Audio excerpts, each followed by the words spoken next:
رحمت پروردگار، ای بر خزان دل بهار، ای ماه خیر و مغفرت از خالق آمرزگار. الحمد لله الذي هدانا لهذا وما كنا لنهتدي لولا أن هدانا الله، والصلاة والسلام على رسوله محمد وعلى آله وأصحابه ومن والاه. قال الله تبارك وتعالى في القرآن العظيم: فأعوذ بالله من الشيطان الرجيم، يا أيها المزمل قم الليل إلا قليلا. صدق الله العظيم. قال النبي صلى الله عليه وسلم: من قام رمضان إيمانا واحتسابا غفر له ما تقدم من ذنبه، أو كما قال صدق النبي الكريم صلى الله عليه وسلم. خدمت همه صائمین ماه مبارک رمضان و قائمین و شب زنده‌داران ماه مبارک رمضان، السلام علیکم و رحمت الله تعالی و برکاته. بحث ما پیرامون نمازهای شبهای رمضان هست، یا به عبارت دیگر پیرامون قیام اللیل، پیرامون تهجد، پیرامون نماز تراویح، به هر حال نمازهایی که در شب خوانده میشه در ماه مبارک رمضان. ماه مبارک رمضان همانطوری که روزش انسان در صیام هست و میدانه که این روزه دستور الله سبحانه و تعالی بوده، همچنین الله سبحانه و تعالی خیر و برکات در شبهای ماه مبارک رمضان هم گذاشته. سیدنا ابو هریره رضی الله عنه روایت میکنن. سیدنا ابو هریره میفرمایند: کان رسول صلی الله علیه و سلم، رسول اکرم صلی الله علیه و سلم بودن یرغب فی قیام رمضان، ترغیب میدادن، تشویق میکردن در قیام، شب زنده‌داری ماه مبارک رمضان. شما میدانید مسئله عبادت در شب فضائل خاص خود را داره و دوستان الله سبحانه و تعالی به هر مقامی که رسیدن، با اون مناجاتی که در شب داشتن، با اون راز و نیازی که در شب داشتن، در او خلوتهای شب با پروردگار خیش راز و نیاز می کردن. خواجه انصار شیخ الاسلام ابو اسماعیل هیروی چه زیبا می فرمایند رحمه الله. می گویند: شب خیز که عاشقان به شب راز کنند. شب خیز که عاشقان به شب راز کنند، گرد در بام دوست پرواز کنند. هر جا که دری بود به شب بربندند. همه درها بسته میشه، هر کس خانه خود میره و درها را میبنده. همه درها بسته میشه الا در عاشقان که شب باز کنند. سبحان الله، چقدر زیبا.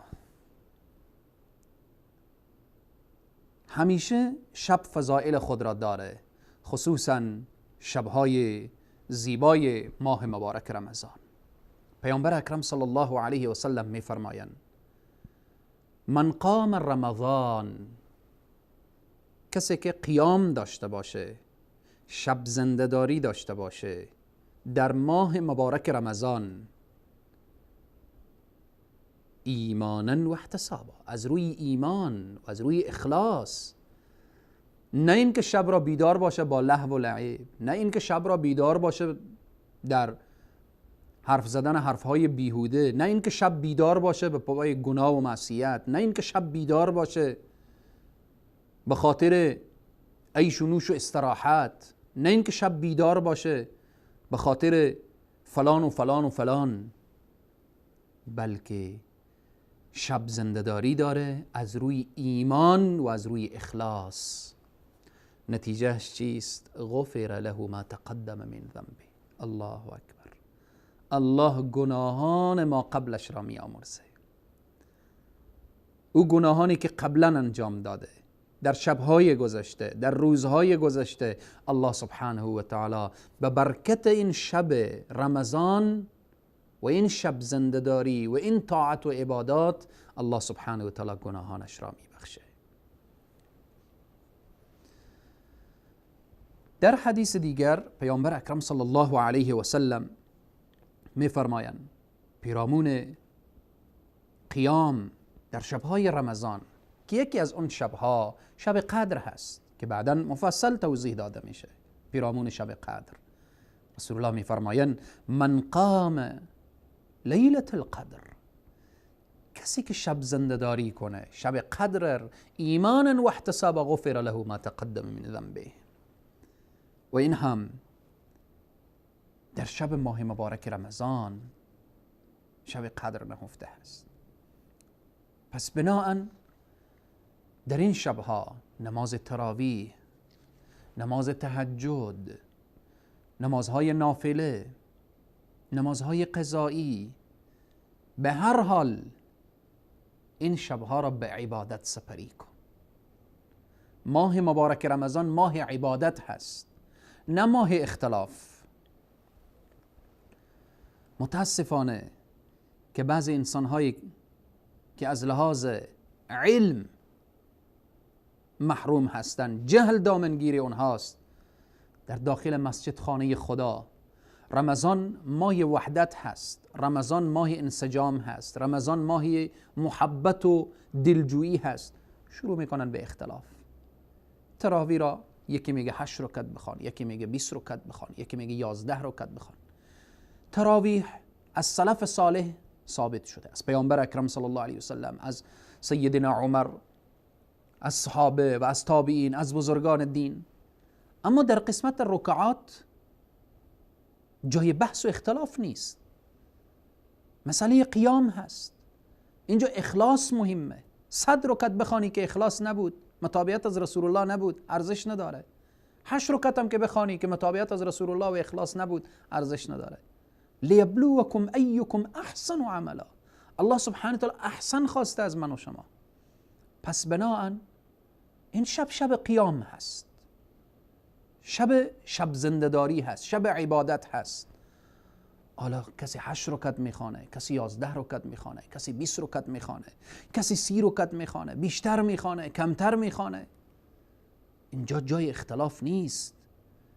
این ماه اختلاف نیست، ماه وحدته، ماه محبته، ماه دوستیه. پس به اینه که ما باید هدف و اصل و اساس رو بفهمیم و بدانیم. به اینه که به این شبها باید ما قیام داشته باشیم. این قیام ما نظر به ایمان ما هست، به قوت ما هست، به همت ما هست.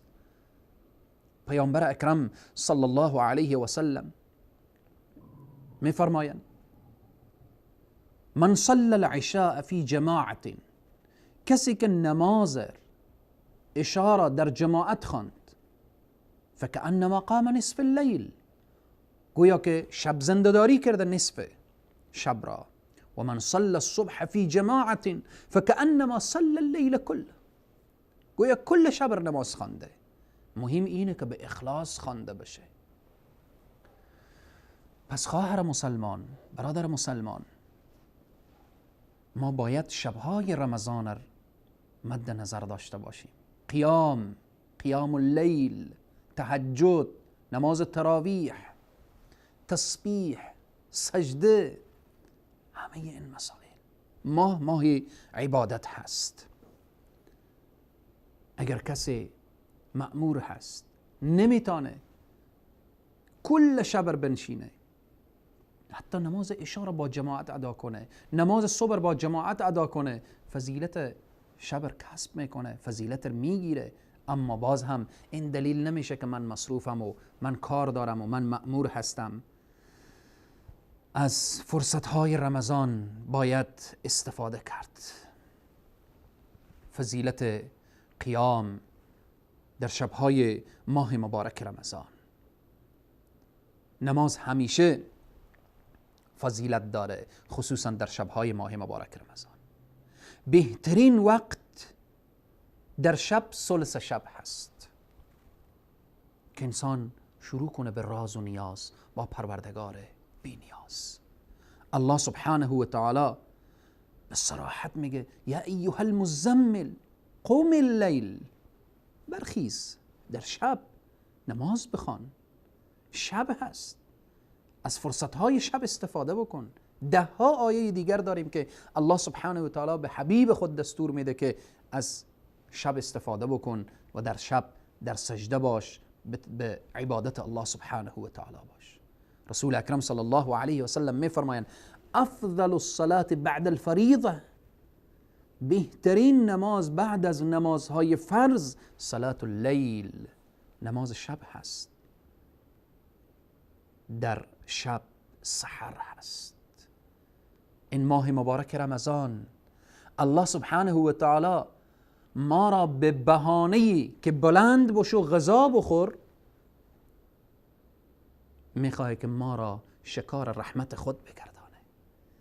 میخواه که الله سبحانه و تعالی ما را به دام رحمت خود بگیره. در وقت سحر الله سبحانه و تعالی بلا کیف به آسمان دنیا نزول میکنه، میای به این آسمان صدا میکنه یقول من یدعونی فاستجیب له، چی کسی از من طلب داره تا من اجابت بکنم؟ چی کسی مریضی داره تا من مریض او را شفا بدم؟ چی کسی قرض داره تا من قرض اون را برآورده بسازم؟ چی کسی مشکلات خانوادگی داره تا من مشکلاتش را حل کنم؟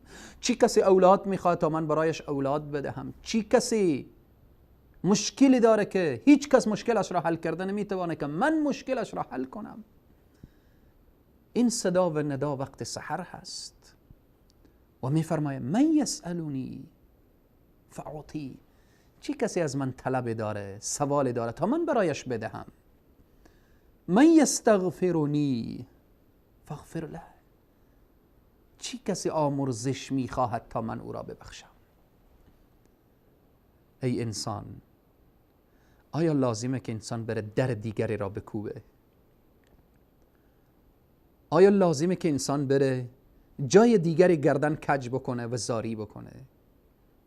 وقتی چنین رب دارید، چنین ذاتی که الله لا اله الا هو الحی القیوم، حی هست، زنده هست، همیش نمیمیره، قیوم پابرجاست، لا تأخذه سنة ولا نوم، او را خواب نمیبره، یک پینکی هم نمیره. دست بلند بکن به سوی الله سبحانه و تعالی. پس به اینه که ما نباید فضائل شب، خصوصا شبهای به این عظمت و بزرگی که شبهای رمضان هست، ما اینها را به دست فراموشی بسپاریم. خواب همیشه هست. 11 ما را خوابیدیم، 11 ما را خوردیم و نوشیدیم، 11 ما را به هر سمت و سویی که دل ما میخواست رفتیم. ولی این ساعت و ثانیه رمضان را غنیمت بشمار. از جمله فضائل شب، خصوصا این شبهای ماه مبارک رمضان، الله سبحانه وتعالی می فرماید و من اللیل فاسجد له وصبحه لیلا طویلا. الله اکبر، الله اکبر. الله سبحانه وتعالی با پیامبر خود میگه و من اللیل فاسجد له، سجده کن برای الله، یعنی نماز بخوان. و صبحه لیلا طویلا، تسبیح بگو الله سبحانه و تعالی را. سر به سجده بگذار، بگو سبحان ربی الاعلا، بگو سبوح قدوس رب الملائکة والروح. الله اکبر. این نعمت عظیم و بزرگ، شبهای مبارک، لحظات مبارک، فرصتهای مبارک، حرکت بکن تا اینکه انسان مبارکی بشی. الله سبحانه و تعالی بر همه ما توفیق بده، توفیق بده تا اینکه قدر این شبهای مبارک و این لحظات و این فرصتها را بدانیم. الله به ما توفیق بده که این حدیث در ذهن ما باشه، فراموش نکرده باشیم. کدام حدیث بود؟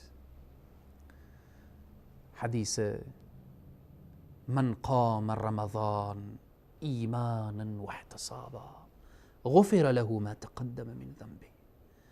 کسی که شب زنده‌داری داشته باشه و قیام در شبهای رمضان داشته باشه و این قیامش از روی ایمان و اخلاص باشه، غفر له ما تقدم من ذنبه، الله می آمرزه، آمرزیده میشه گناهان ما قبلش. الله سبحانه و تعالی بر همه ما توفیق عبادت و بندگی ارزانی بفرماید. الله سبحانه و تعالی به ما توفیق بده تا اینکه در این ماه مبارک رمضان چنان شب زنده‌داری داشته باشیم که این برای ما عادت بشه که بعد از رمضان هم شبها با پروردگار خود لحظات خلوت داشته باشیم. و چی زیبا فرموده خواجه انصار، شب خیز که عاشقان به شب راز کنن.